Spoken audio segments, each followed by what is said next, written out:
course, 400 is closed Route 219, the 400, Route 5, the 290, Route 190, Route 5. The Thruway is closed to truck 190, traffic, commercial vehicle ban. The Thruway is closed to truck traffic, 46, commercial vehicle ban from the Pennsylvania line to 90 in the Rochester area. Henrietta, 390 in the Rochester area. We do not have a travel driving ban in effect yet. We do not have a travel driving ban in effect yet for all of Erie County. We certainly may have to put a driving ban later for all the roads. We certainly didn't want to put a driving ban still passable. All the roads issues. Well, it was still passable, and there was still not issues. The temperature starting to drop a little bit. Come through. It was about 40 degrees. The temperature starting to drop a little bit.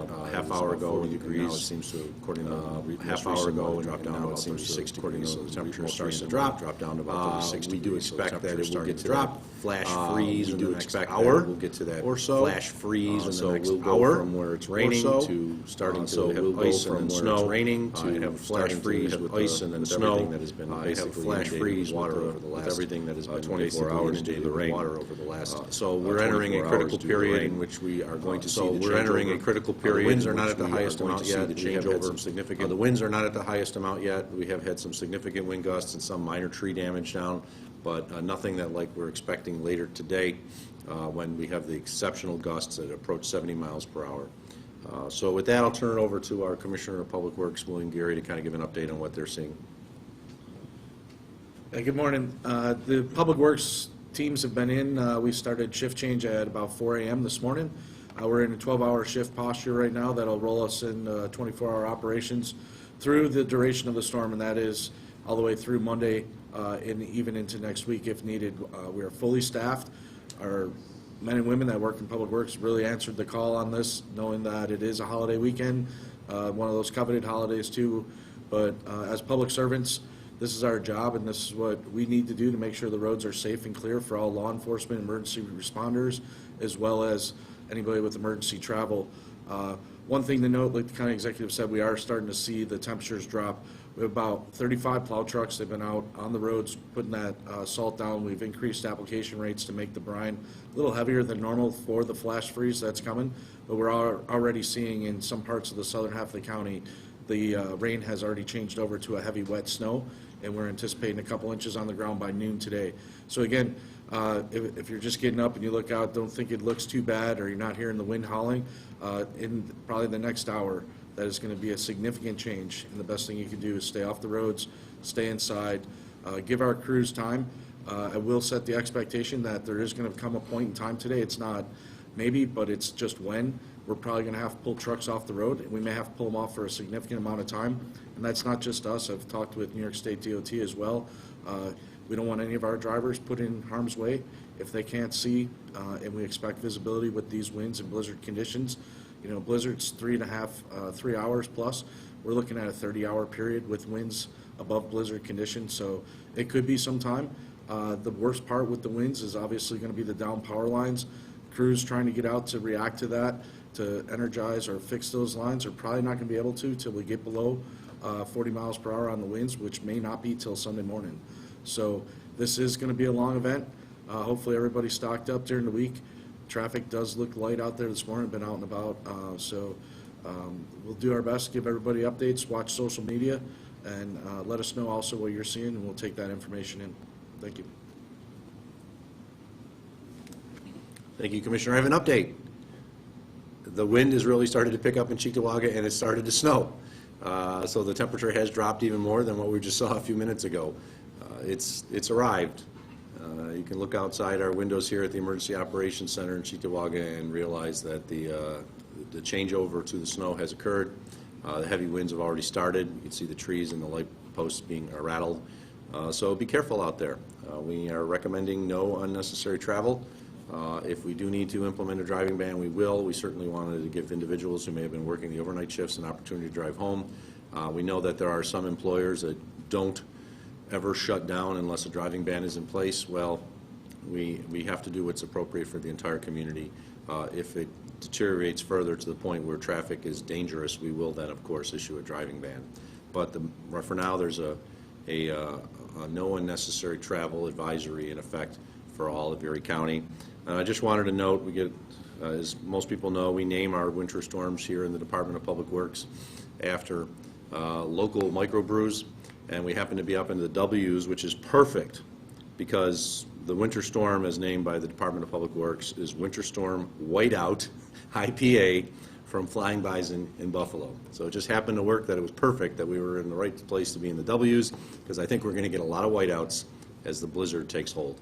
With that, if there's any questions, I'll open it up. Yeah, just one, just for clarification.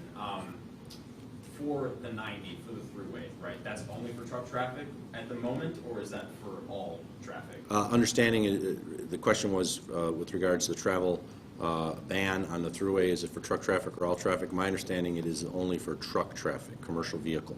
The thruway is still open for regular vehicles. However, there is a soft closure in effect for 219, 400, Route 5, 190, 290. I came in on the 190 this morning. It was very light, but there was some traffic. I didn't see any trucks, which is good.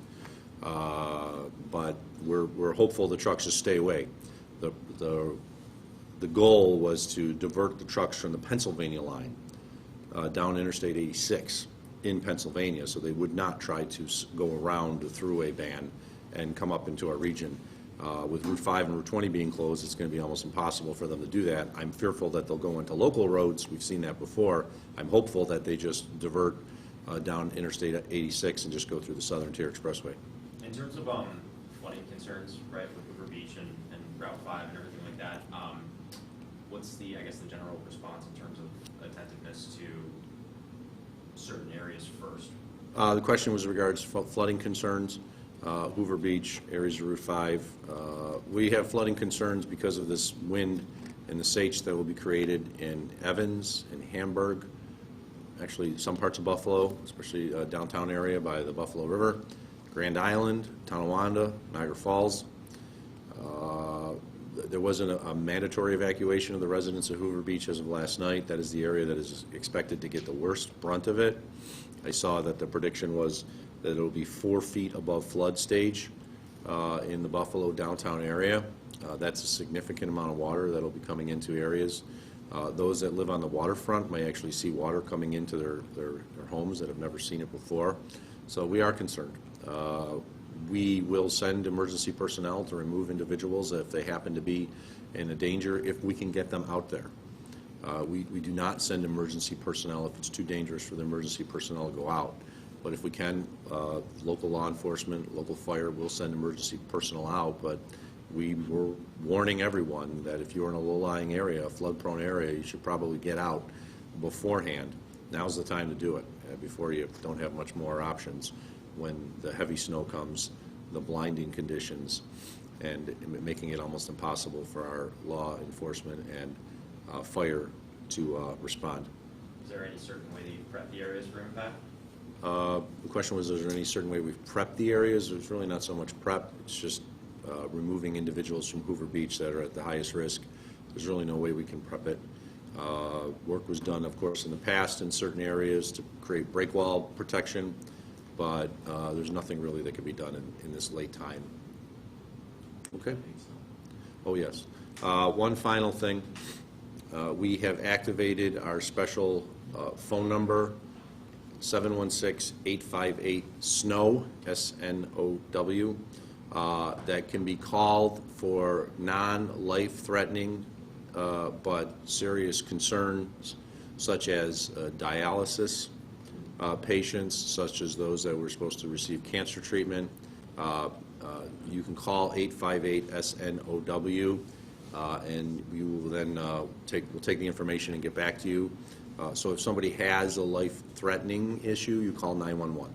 Always call 911 first. But if it's non-life-threatening but is of a serious concern, such as you've run out of your medications and you need your medications for life preservation, you need dialysis and you can't get to the dialysis center, you can call 716-858-SNOW, and we will come out eventually to try to help you in this situation. This is for serious but not life immediate threatening situations. If it's an immediate life threatening situation, call 911.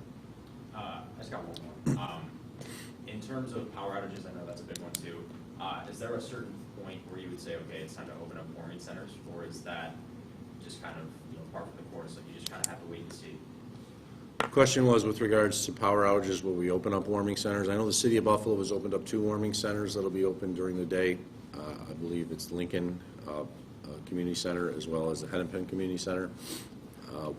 At this point, we've discussed with local municipalities the possibility of opening up Red Cross staffed emergency centers. Warming centers are great, but unless they actually have the supplies necessary to take care of individuals for an extended period, and you got to close at 5, but if people can't come back, go home because the power outages are issues, you have to keep them up 24 hours. So those discussions have been going on in the last 24 hours with a lot of the local municipalities, and as needed, once they're open, we would announce them. We don't want to announce anything before it's open because we don't want people to think, oh, I better go there now. First off, I don't think a whole lot of people would do that, but we don't want to say that things are open when they're not just yet. So if necessary, we've discussed with the local municipalities about setting up various warming centers and emergency shelters. There are emergency shelters that are available as part of our overnight minus or less than 32 degrees temperature under our Code Blue system. There's 2 emergency shelters that are in the city of Buffalo, and there's 1 in the rural areas. The rural area is handled by the Rural Outreach Center. So anytime it's below 32 degrees, it is always open in the overnight hours. And I expect that to be open over the next 3 or 4 days just because of the temperature change. We will recommend that if people do need an emergency shelter, that they check first off Code Blue to see what shelter is available for 24-hour purposes. And if you have any specific questions, you can call us at 716-858-SNOW. Okay. Thanks, everyone. We'll have a briefing later this afternoon. Thank you. Thank you, Kendra. And William.